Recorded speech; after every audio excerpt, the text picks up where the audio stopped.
Hey guys, welcome to the garden. It's late in the afternoon, the sun has started to go down, so I thought I'd pop outside, harvest some parsley, some green chilies, and I'm going to make a flavoured herb salt.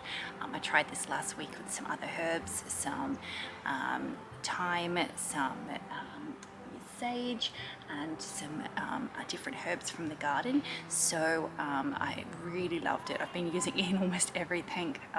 Finding it's a great way to preserve your herbs instead of drying them. So let me pick some parsley and show you how simple it is to do this garden project. We have parsley growing in a few areas of the garden this year, but for some reason this container has gone absolutely crazy. So parsley really likes this spot, so we're going to be harvesting some of this. This chili plant is still putting on lots of fruit, so we're going to be using a few of these to make a spicy salt today as well. First, going to give your herbs a good rinse in some cool water, get off any dust or any possible bugs that might be on your herbs. So I've decided on some parsley, some chilies, and also some wild za'atar. So this is just going crazy in the garden at the moment, so I thought, you know what, let's chuck some in. So once your herbs are well washed, just set them aside to dry. You want them to be really dry for this. You don't want any excess water on them, so that once you mix it in with the salt, it will dry off as quickly as possible. So this is my herb salt that I made last week, and this had rosemary, sage, parsley and garlic, and I'm just really loving how this is working. So in a week I've gone through half a jar. It's probably far too much sodium, but anyway, it tastes delicious, and I wish you could smell this because it smells absolutely divine. So I wanted to try another flavour. Okay, so I'm back in the kitchen. I'm going to be using this coarse sea salt today. I used half of this box for the version last week, that I made. So I'm going to be using the other half today. So we're going to pop this into our food processor.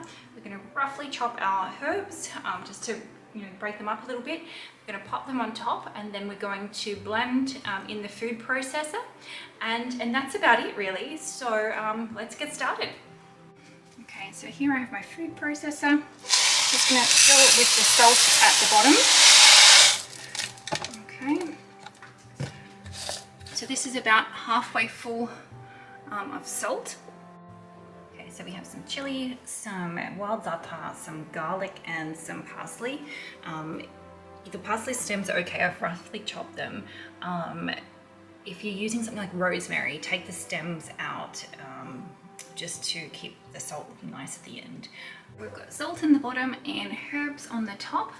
So just pop this lid on like so, and this one on top, and then we'll give it a good blend, and at the end we'll have our herb salt.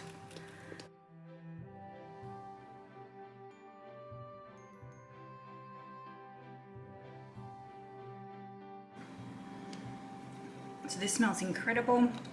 We're just going to spread this out on a flat dish and let it dry. So as you can see, like all of the moisture from the herbs is making it a bit thick. So we'll let it dry for a couple of days, and then we'll bottle it up. So here you can see I've spread out the salt on this pan, so it's a nice thin layer to allow it to dry. It will take a few days. Just stir it every few hours, or whenever you get a chance, just to mix it around and let it all dry evenly.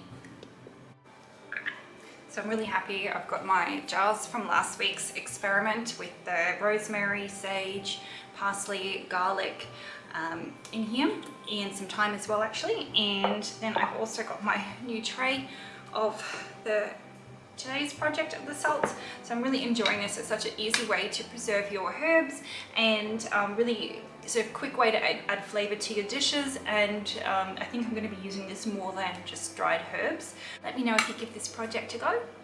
I'd love to hear from you, and until next time, happy gardening. Thank you for all of your support, and if you haven't already, please do subscribe to my channel. Thank you.